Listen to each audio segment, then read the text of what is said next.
G'day. This is a video about my new guitar, which is a PRS SC245, which is this beast right here. I thought I'd do like a comparison between that and a Custom 24,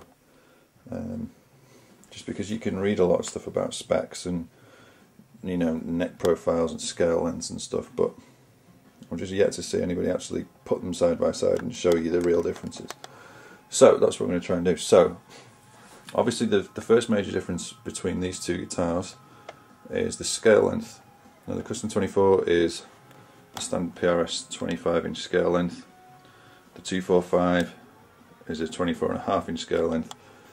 It's only half an inch, and you wouldn't have thought it would make that much difference, but to play it makes a huge difference. It's probably quite hard to visualise that. Other than that, the major difference is the depth of the body. Let's see if I can get that to stay like that. Okay, that gives you an idea of the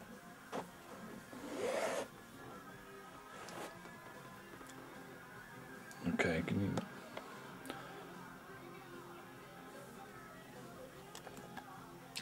okay, that's not a bad angle. You see the depth of the Custom 24 is much thinner than the 245. This is a real block. If you look at it on the other side, where the body contour isn't, you can see just the girth of it. It's huge.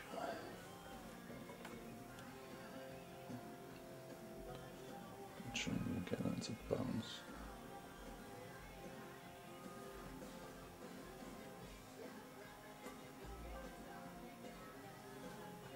There you go, that's not bad.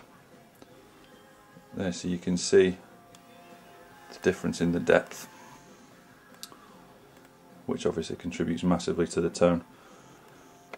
The 24 has a trem, the 245 is a stop tail wraparound. One of the major things about the 245 that differentiates it from a Les Paul is the access to the upper frets. And I'll see if I can demonstrate this. So, this is the neck joint.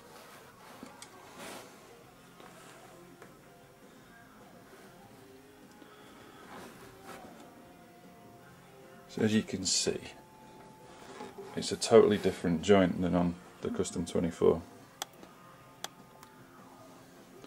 But for a single cut guitar, it does offer extremely good access to the higher frets. And with the cutaway here, which is quite hard to see, but literally you can wrap your hand around and you can reach the top frets, no problem. There's no real restriction on hitting that 22nd fret at all.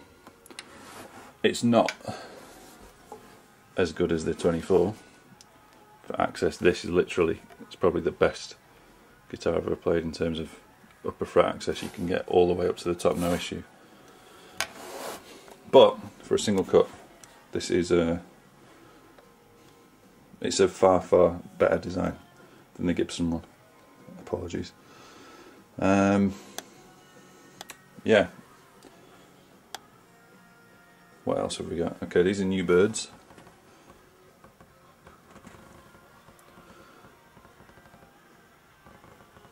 As opposed to older birds.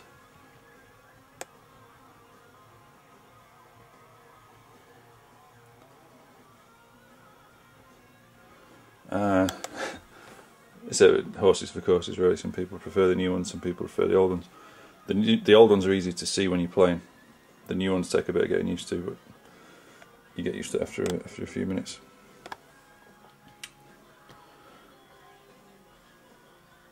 So what else is different on these two? Yeah, the 245 is normal vintage tuners, like you would find on a Les Paul. And obviously on the 24 they're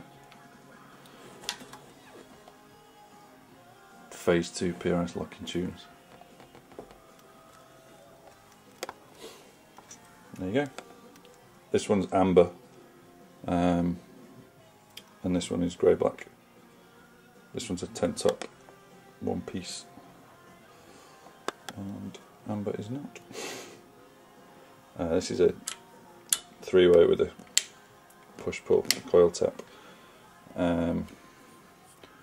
This is a standard 3-way switch, and the knobs on a PRS single cut work differently than Les Paul. It's neck, volume and tone, bridge volume and tone, which actually makes a lot more sense when you're playing. Anyway, there you go. So that's the difference between a Custom 24 and an SC245. If you want to hear the difference, watch my other videos. Ta-da! God, that was boring.